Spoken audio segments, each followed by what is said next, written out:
Okay तो इस video में हम लोग पढ़ने वाले हैं क्वाड्रेटिक इक्वेशन चैप्टर नंबर 4 है एनसीईआरटी का। ठीक है, तो लेट्स स्टार्ट। सबसे पहले आता है क्वाड्रेटिक इक्वेशन होता क्या है। ऐसे ही हम लोग पहले पढ़ चुके हैं चैप्टर 1 में क्वाड्रेटिक इक्वेशन होता क्या है, फिर भी वो रिपीट करते हैं। बोलता है a quadratic equation is in the variable of x and equation of the end form x square b x plus c. मतलब कि अगर कोई इक्वेशन इस फॉर्म में हो, एक्स स्क्वायर हो, बी एक्स और सी के फॉर्म में हो, ठीक है ना, इक्वल टू जीरो हो, तो क्या हो जाएगा, क्वाड्रेटिक इक्वेशन हो जाएगा, जहाँ पे ए कभी जीरो नहीं होना चाहिए। और वह बोलता है A B C are real number होना चाहिए यहाँ पर, ठीक है, यहाँ पे, और A not equal to zero ही होना चाहिए। ओके, चलिए स्टैंडर्ड फॉर्म पढ़ते हैं। ये क्या है रियल नंबर, क्या जीरो नहीं होना चाहिए, इस सब के बारे में नीचे बताया गया, रास्ते से देखिए बस। स्टैंडर्ड फॉर्म यहाँ की बात करता है तो इसका भी पढ़ लिया, x square b x plus c, मतलब एक्स का स्क्वायर तो होना ही चाहिए, है ना। क्वाड्रेटिक इक्वेशन में एक्स पावर कितना होना चाहिए, 2। क्वाड्रेटिक इक्वेशन में एक्स का पावर क्या होता है, 2, है ना। तो उसका वेरिएबल को मैक्सिमम पावर कितना होता है, 2 होता है। तो ये होना चाहिए। यहाँ पे जो ए जो है ना, ए बोलते हैं कोफिशिएंट ऑफ एक्स स्क्वायर का मल्टीपल नहीं, मतलब मल्टीप्लाई हुआ है तो इसको क्या बोलते हैं, कोफिशिएंट। क्या बोलते हैं इसको, तो ए को क्या बोलेंगे, कोफिशिएंट ऑफ एक्स स्क्वायर, ठीक है। बी को क्या बोलेंगे, कोफिशिएंट ऑफ एक्स, और सी होता है कांस्टेंट टर्म। क्या बोलते हैं इसको, कांस्टेंट, मतलब इसका एक वैल्यू होता है 4 5 6 8 9, कोई भी अंक होता है, क्या होता है, अंक होता है, कांस्टेंट होता है, ठीक है यहाँ पे, ठीक है। इसमें कोई वेरिएबल नहीं, इसमें वेरिएबल है एक्स वेरिएबल, इसमें एक्स स्क्वायर वेरिएबल है, इसमें कांस्टेंट में कोई वेरिएबल नहीं लगता है, ठीक है। यहाँ पे इतना समझ में आ गया यहाँ पे। चलिए एक एग्जांपल दिया है, 2x square 3x minus 5 equal to zero. ये क्या है, क्वाड्रेटिक इक्वेशन, ठीक है। यहाँ पर आगे यहाँ पर लिखा हुआ note B and C can not be zero. क्या बोलते हैं यहाँ पर, देखो अच्छा sorry, B and C can be zero, B zero हो सकता है, सी भी जीरो हो सकता है, लेकिन यहाँ पर ए कैन नॉट। अब यहाँ पर ऐसा क्यों बोला कि यहाँ पर जैसे x square b x plus c में बोला कि ई जीरो हो जाए फिर भी चलेगा, ई जीरो हो जाए फिर भी चलेगा, लेकिन ये जीरो नहीं हो सकता। यहाँ भी लिखा हुआ है, यहाँ भी लिखा है a not equal to zero, a not equal to zero, क्यों, यहाँ आप समझ लें। देखो तो यहाँ पे लिखा हुआ है कि देखो जैसे 3x square plus 2x plus 1 equal to zero, ये भी क्या क्वाड्रेटिक इक्वेशन है, क्योंकि मैक्सिमम पावर कितना है, एक्स स्क्वायर, ठीक है। अब यहाँ सी लेते हैं जीरो, क्या लेते हैं सी जीरो, तो क्या बचेगा, 2x square 3x square plus 2x बचेगा, ये तो जीरो हो गया, खत्म हो गया ना। तो फिर भी क्वाड्रेटिक इक्वेशन बन जाएगा, क्यों बन जाएगा, कि क्वाड्रेटिक इक्वेशन में सबसे मेन क्या है यहाँ पर, वेरिएबल क्या होना चाहिए, एक्स स्क्वायर का मतलब वेरिएबल पर पावर स्क्वायर होना चाहिए, ठीक है। मैक्सिमम पावर कितना होना चाहिए, स्क्वायर, है ना यहाँ पे, ठीक है। अच्छा 3x स्क्वायर, क्या ये एक क्वाड्रेटिक इक्वेशन है, तो ये भी अकेला भी क्या हो जाएगा, क्वाड्रेटिक इक्वेशन, क्वाड्रेटिक इक्वेशन सबसे मेन क्या है, एक्स स्क्वायर है यहाँ पे, है ना पावर, ये अकेला भी क्या है, एक स्क्वायर। हाँ, तो ये क्वाड्रेटिक इक्वेशन ये क्या, बी इक्वल टू जीरो है और सी इक्वल टू क्या है, जीरो, ठीक है। तो इसको हम कैसे लिख सकते हैं, 3x square plus zero x क्या लिख सकते हैं यहाँ पे, बी एक्स जीरो लिख सकते हैं, और सी भी लिख सकते हैं जीरो, ठीक है यहाँ पर। तो अगर ऐसा इक्वेशन रहेगा, इसमें तुमको ए बी सी लिखना पड़ेगा, क्या लिखोगे, ए लिखोगे कितना 3, बी कितना लिखोगे 0, और सी कितना लिखोगे 0 लिखोगे। अपनी बात आ गया यहाँ पर। तो यहाँ पर इसीलिए अगर ए ही जीरो हो जाए, ए जीरो तो एक्स स्क्वायर बचेगा नहीं, बचेगा ना, तब वो लीनियर हो जाएगा, क्या हो जाएगा, लीनियर इक्वेशन बन जाएगा, ठीक है। अच्छा इससे पहले जो हम लोग पढ़े हैं उसको बोलते हैं क्वाड्रेटिक पॉलिनोमियल। क्या बोलते हैं उसको, और हम पढ़े क्वाड्रेटिक इक्वेशन। दोनों में अंतर क्या है, कुछ भी अंतर नहीं है, हल्का सा अंतर है। देखो क्वाड्रेटिक पॉलिनोमियल को बोलते हैं x square plus b x plus c, ये हो गया क्वाड्रेटिक पॉलिनोमियल, ठीक है। और x square plus b x plus c, ये क्वाड्रेटिक इक्वेशन, ठीक है। दोनों को अंतर है, हाँ, इक्वल टू जीरो, यहाँ क्या है, इक्वल टू यहाँ पे जीरो। इक्वेशन में इक्वल टू देखिए कुछ ना कुछ रहेगा, जीरो या कुछ रहेगा, ठीक है यहाँ पर, लेकिन इसमें कुछ नहीं रहता, ठीक है। इसमें इक्वल टू जीरो रहता है, यहाँ पे यही अंतर इसमें, ठीक है, बाकी सब सेम। तो रूट्स ऑफ क्वाड्रेटिक इक्वेशन पढ़ते हैं। बोलता है a real number alpha and beta is called a root of quadratic equation, ठीक है। पोलिनोमियल का नहीं बोलते हैं कि एक्स स्क्वायर का मतलब कि क्वाड्रेटिक इक्वेशन का पोलिनोमियल क्या होता है, जीरो क्या होता है, जीरो पोलिनोमियल क्या होता है बताइए, क्वाड्रेटिक इक्वेशन का जीरो पोलिनोमियल क्या होता है, अल्फा और बीटा होता है। क्या होता है यहाँ पे, अल्फा बीटा होता है। ओके, हम पढ़ चुके हैं कि क्वाड्रेटिक इक्वेशन का जीरो क्या होता है, अल्फा, दो जीरो होता है ना, एक अल्फा बीटा निकलता है, एक्स का मान दो नहीं निकलता, अल्फा बीटा से जो करके निकालते हैं, तो उसी को क्वाड्रेटिक इक्वेशन में रूट कहा जाता है। क्या कहा जाता है यहाँ पे, रूट। तो वही बोलता है कि a real number alpha and beta is called root of quadratic equation, ठीक है। यहाँ पर अल्फा बीटा क्या कहा जाता है, यहाँ पे रूट, क्या कहा जाता है यहाँ पे, रूट कहा जाता है। बात खत्म हो गया यहाँ पे, ठीक है। Note if alpha is a root of quadratic equation A square plus B plus C, then alpha equal to क्या होना चाहिए, एक्स इक्वल टू क्या होना चाहिए, अल्फा होना चाहिए, ठीक है। और X equal to alpha is a solution of इतना, इज सेटिस्फाई इतना, या फिर इज अ सोल्यूशन ऑफ इतना। इसका कहने का मतलब हुआ कि अगर पोलिनोमियल जब हम पढ़े हैं, ठीक है, तो इसका अल्फा बीटा इसका वैल्यू होता है ना, तो अल्फा किसका वैल्यू होता है यहाँ पर, एक्स का, और बीटा भी किसका वैल्यू होता है, और एक्स का ही बराबर होता है ना। तो अल्फा और बीटा अगर इसका रूट है, क्या है, रूट, इसका मतलब क्या होगा, एक्स इक्वल टू अल्फा और एक्स इक्वल टू, तो वही यहाँ लिखा हुआ है ना। अगर alpha is root of zero, मतलब जीरो जब पॉलिनोमियल है इसका है, तो मतलब क्या एक्स इक्वल टू क्या अल्फा होगा, किसको सेटिस्फाई करेगा, इस इक्वेशन को सेटिस्फाई करेगा ना। और वही X square alpha equal to solution, ये भी सोल्यूशन नहीं होगा इसका, X equal to alpha is a solution of इतना, सोल्यूशन होगा ना, क्योंकि इसका जो मान होगा उसी का सोल्यूशन इस पर बैठेगा, मान वैल्यू निकल जाएगा, उसका सोल्यूशन हो जाएगा, बस यही लिखा हुआ। नोट बोलता है the root of quadratic equation x square b x plus c are called zero of polynomial x square b x plus c, मतलब वही रूट को ही जीरो का है, दोनों बिल्कुल सेम ही है, कोई अंतर, दोनों चैप्टर में कोई अंतर नहीं, बस सेम ही है, कल सोल्यूशन निकालना, ठीक है। यहाँ पर बात खत्म हुआ यहाँ पे। चलिए अब यहाँ पे identify the quadratic equation, quadratic equation को पहचाने क्वाड्रेटिक इक्वेशन है या नहीं, जैसे यहाँ पे after solving an equation if maximum power of x is square या फिर 2, so it is a Q, Q मतलब क्वाड्रेटिक इक्वेशन, ठीक है। देख लो यहाँ पे इसको सॉल्व करो, यहाँ पे है ना इक्वेशन दे, सॉल्व करो, जो इसको सॉल्व करो लास्ट में क्या बचता है, एक्स स्क्वायर, मैं 6x + 5 बचा ना, एक्स स्क्वायर बचा ना, तो ये क्या क्वाड्रेटिक इक्वेशन है, बात खत्म। चलिए method of solving quadratic equation, ठीक है। क्वाड्रेटिक इक्वेशन को सॉल्व करने का मेथड, पहला मेथड तो हम लोग पढ़ ही चुके हैं चैप्टर 1 में, पोलिनोमियल चैप्टर 2 में नहीं पढ़ते, पोलिनोमियल फैक्टर में है ना, प्राइम फैक्टराइजेशन मेथड से तोड़ते हैं, प्राइम फैक्टराइजेशन मेथड चैप्टर 1 वही मिडिल स्प्लिटिंग टर्म मेथड से करते, ठीक है। ओके, तो क्वाड्रेटिक इक्वेशन को सॉल्व करने का दो मेथड है, एक तो फैक्टराइजेशन मेथड जो हम लोग पढ़ चुके हैं पहले ही, ठीक है, दूसरा होता है क्वाड्रेटिक फार्मूला, क्या होता है बाय क्वाड्रेटिक फार्मूला, जिसको कि श्रीधराचार्य रूल कहा जाता है, क्या कहता है श्रीधराचार्य नाम का वैज्ञानिक इंडियन वैज्ञानिक था जो कि इसका रूल दिया था, तो उसको बोलते हैं श्रीधराचार्य रूल, ठीक है। यहाँ पे quadratic equation solving a quadratic equation mean finding its root निकालना, रूट मतलब अल्फा बीटा मान निकालना, उसका आंसर रूट जो बोल दो यहाँ पे। चलिए तो मेथड हुआ फैक्टराइजेशन मेथड, हम इसको सॉल्व नहीं की क्योंकि तुम लोग पता है क्या होता है, इसको सॉल्व करना आता है यहाँ पे, है ना, वही वाला यहाँ पे, ठीक है। यहाँ पे रूट वाला क्वेश्चन लिया गया यहाँ पे सब कुछ को, ठीक है। यहाँ पे रूट देखो, रूट वाला क्वेश्चन क्या दो प्रकार, एक यहाँ दो रूट रहेगा, एक यहाँ रूट रहेगा, ठीक है। तो इस टाइप क्वेश्चन को सॉल्व करना करके बता दो क्या, बताइए। ओके, इन द केस हम इसको माने मल्टीप्लाई करते हैं 2√5 में अगर √2 मल्टीप्लाई कितना आएगा, 5√2 में √2 मल्टीप्लाई कितना आएगा 10।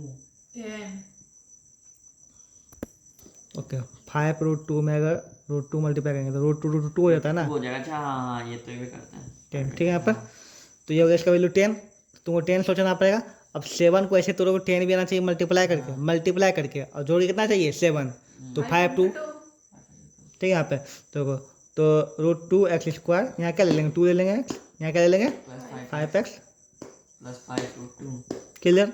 अब इसमें कॉमन कर लो, इसमें कॉमन कर लो, बात कर रहे हैं यहाँ पे देखो √2 है ना, तो √2x, हाँ ठीक है। यहाँ क्या बचेगा x बचेगा, यहाँ क्या बचेगा 2, इसमें x बचेगा, कुछ नहीं बचेगा, 1 बचेगा, यहाँ तो √2 को 2 है ना, 2 है हाँ। तो किसी भी सिंगल अंक में 2 को रूट ना होता है, हाँ यहाँ √2 बचेगा, हाँ, ठीक है। और यहाँ क्या कॉमन लेंगे 5 क्या बचेगा 5x लेंगे प्लस उसके बाद √2 हो गया, बंद हो गया। अब तो ये बच गया तुम्हारा, ये ना हो गया आंसर। चलिए एक ऐसा इक्वेशन जिसमें बीच में रूट हो तो कैसे करें, जैसे यहाँ पे है x² -3√5 10 = 0, चूँकि इसको मल्टीप्लाई 10 नहीं आएगा। अब तुमको 10 को ऐसे सोचना मल्टीप्लाई करने पर कि √5 भी हो, उसमें क्या हो, सबसे पहले √5 तो चाहिए, जोड़ने पर 3√5 है ना यहाँ पर, तो √5 तो तुमको चाहिए यहाँ पे, ओके।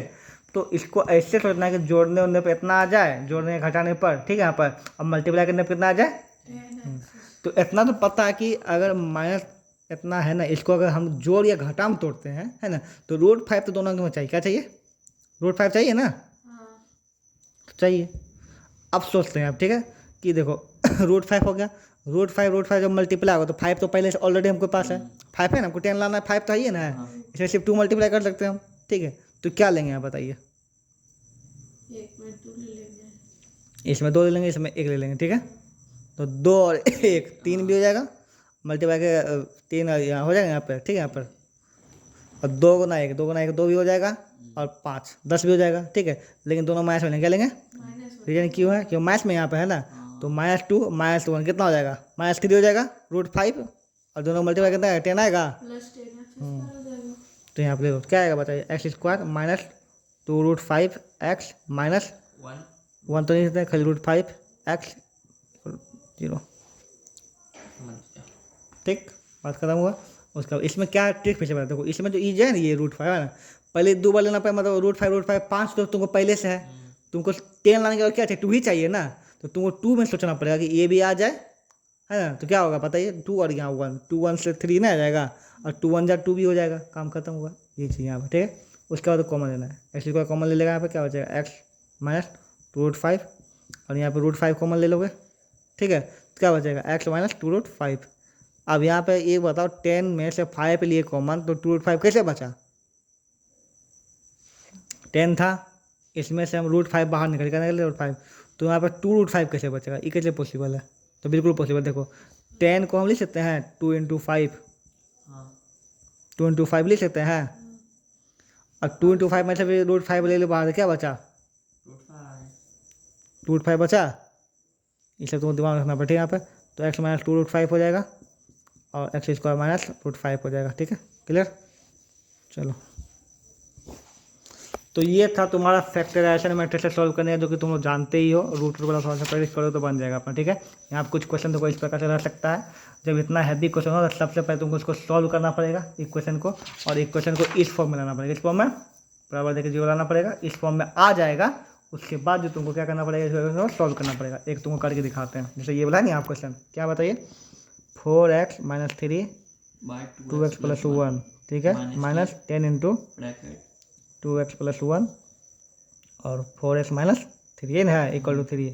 तो सबसे पहले इसको तुम सॉल्व करो यहाँ पे, ठीक है, तो ये तो अभी 10 है, ओके, तो इसको सॉल्व करना शुरू करते हैं।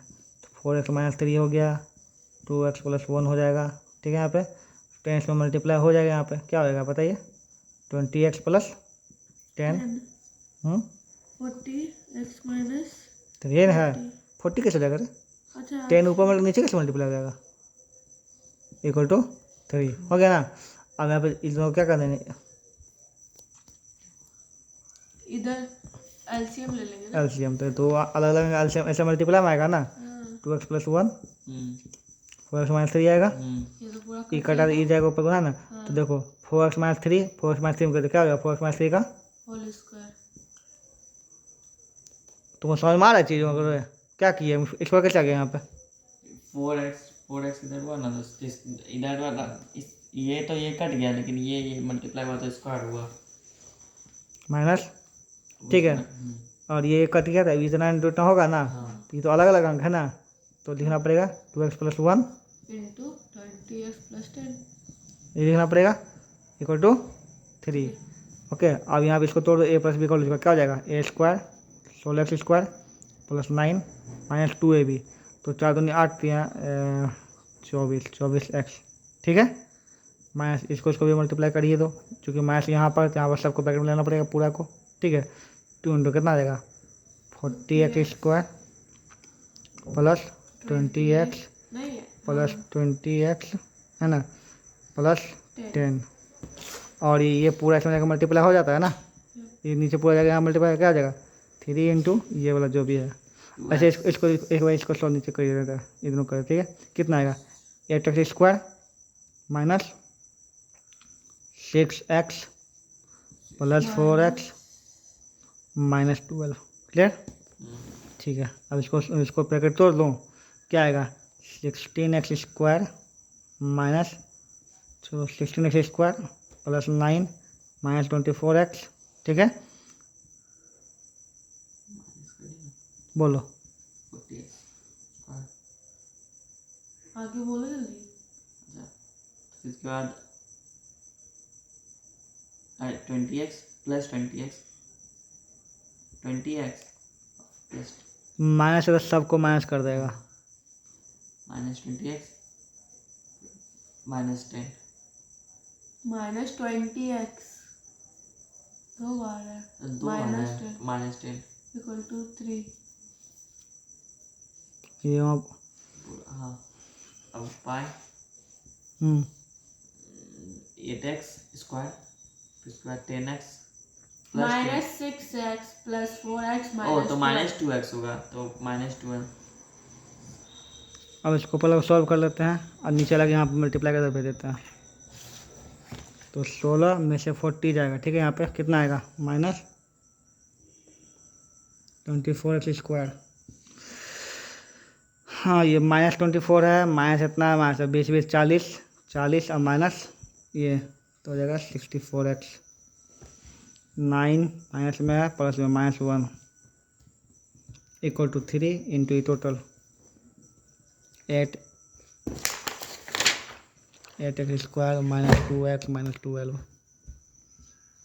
अब इसको भी सॉल्व करो। -24x² -64x -1 = 3। 24 कितना हो जाएगा 24x² माइनस 6x माइनस 20 36 इधर हो जाएगा। सबको एक जगह कर लेते हैं, ठीक है, सोल्व करके। -24x², फिर -24x², ठीक है, -64x, फिर +64 मतलब +x 6x -1 + 36 = 0, ठीक। कितना है माइनस कटेगा ना ये कितना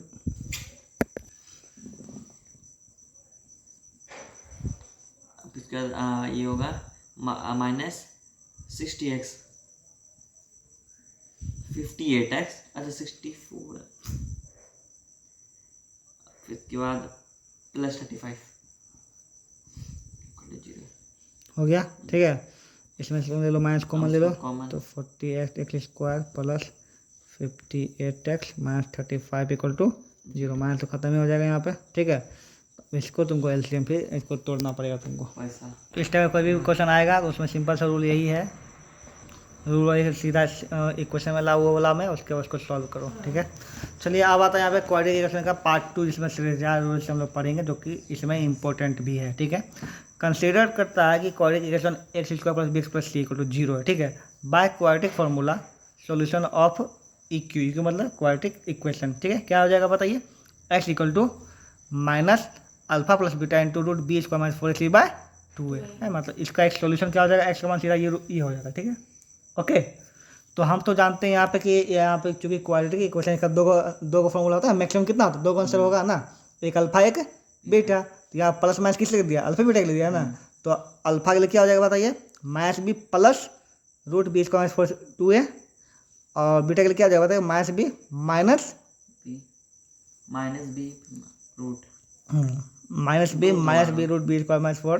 4/2 प्लस अल्फा के लिए माइनस बीटा के लिए।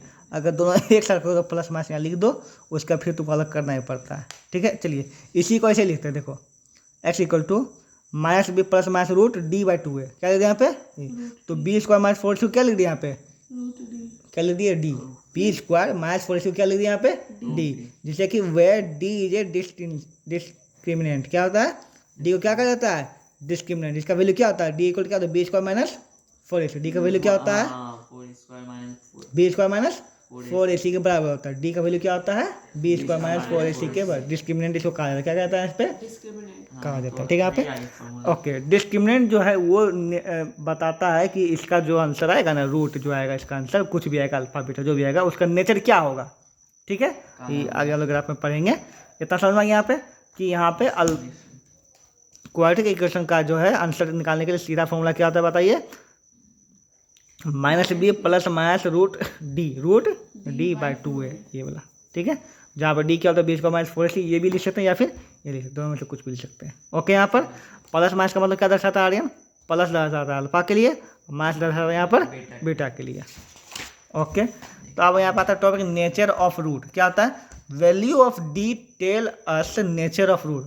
d का वैल्यू क्या बताता है, नेचर ऑफ रूट, ठीक है। d मतलब क्या, b² - 4ac का वैल्यू, ठीक है। यहाँ पे देखो, अगर d 0 से बड़ा मतलब d क्या हो, पॉजिटिव, d का मान क्या हो पॉजिटिव, तो रूट क्या होगा, रियल और अनइक्वल। क्या हो जाएगा, रियल और अनइक्वल।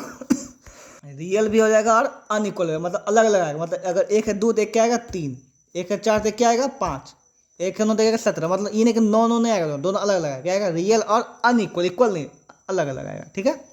तो उसके लिए फॉर्मूला क्या होता है भाई, -b + -√d/2 है। अगर d का मान 0 के बराबर, किसके बराबर हो जाए 0 है, तो रियल और इक्वल मतलब डी का मान क्या है, दोनों सेम क्या जाएगा, अगर 5 है तो 5 5, अल्फा बीटा मान क्या आएगा 5 5 6 6 9 9 8 8 समथिंग समथिंग जो भी हो बिल्कुल क्या आ जाएगा same.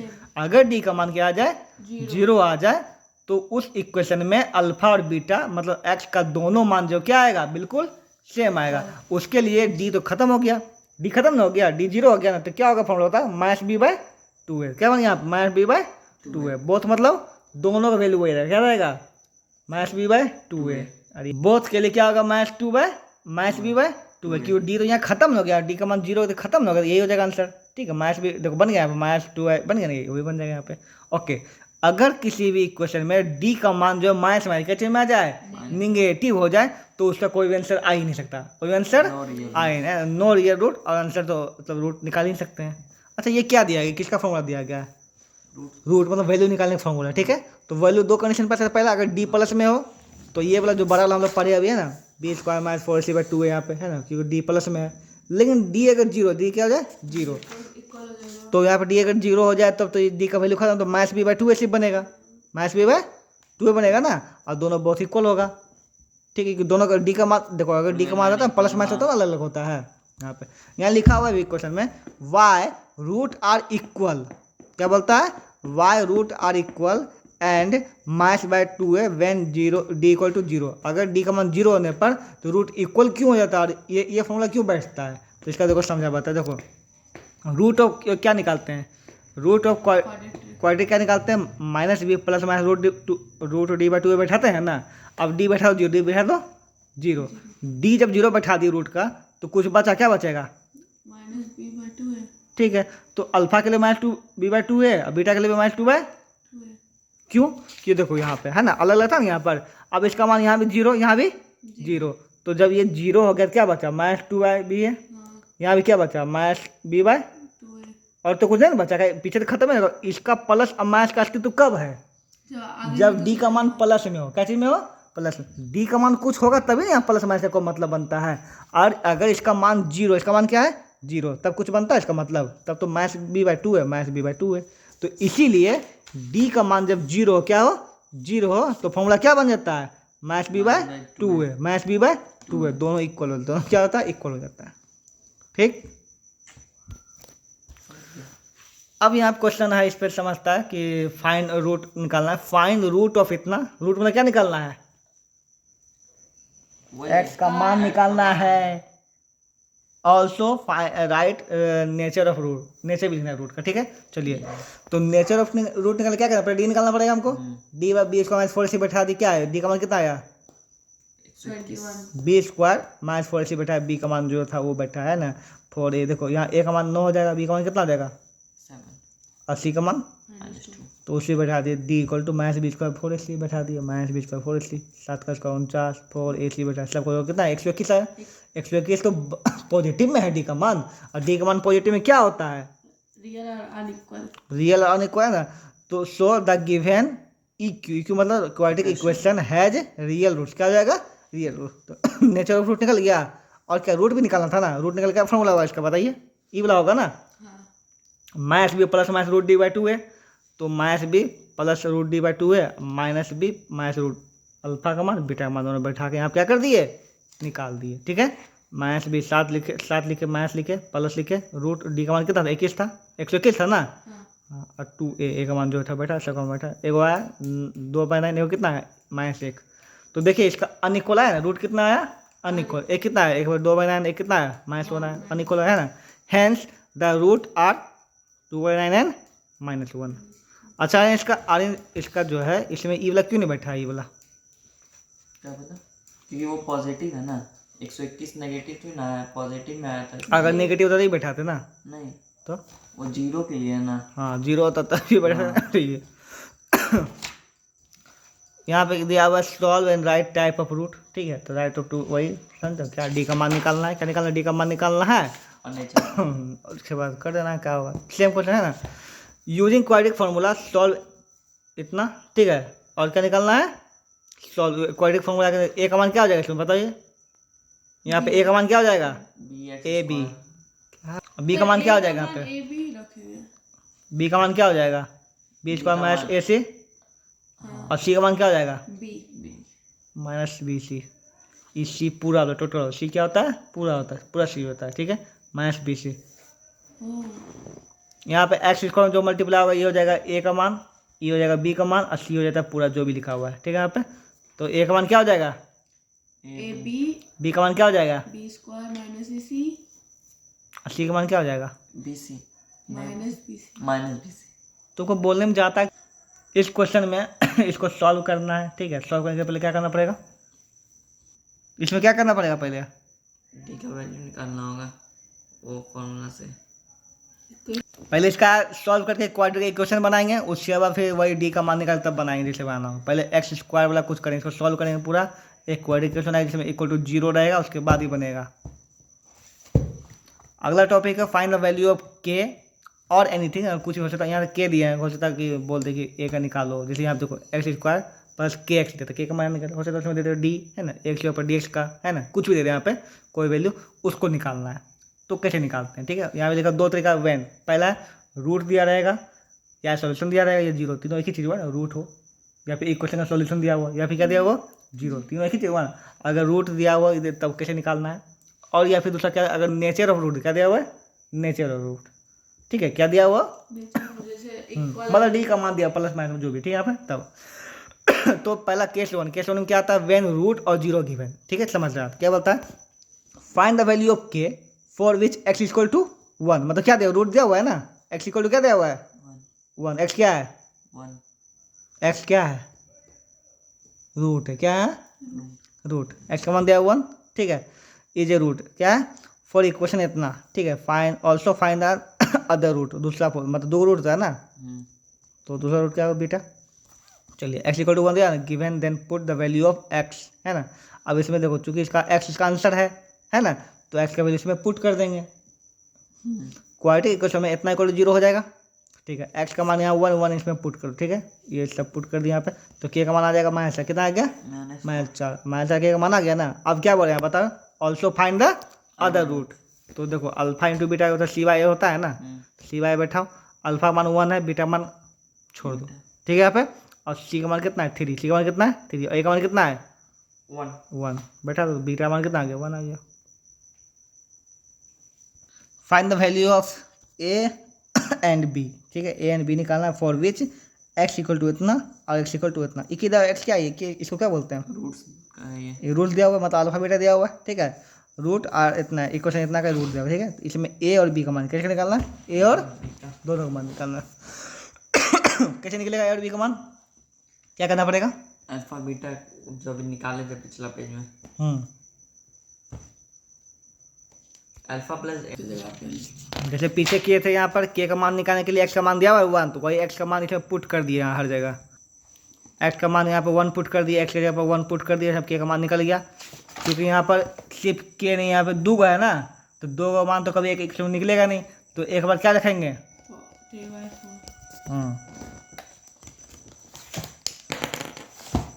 X square b x -6 दिया हुआ है ना, तो एक्स का मान कितना जाएगा पहले 3/4, तो एक्स का जगह 3/4 रखो यहाँ पे,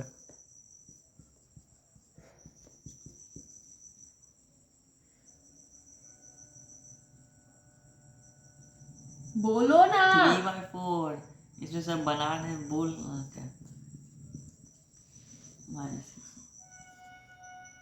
-3/4 नहीं 9 इंटू 16 प्लस उसके बाद इसमें d/3/4 ही होगा, 3/4 हाँ -6 = 0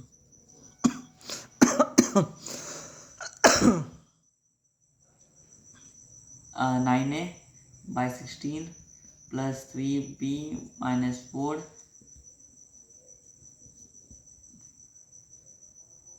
3b-4, हाँ उसके बाद = 6 कैसे,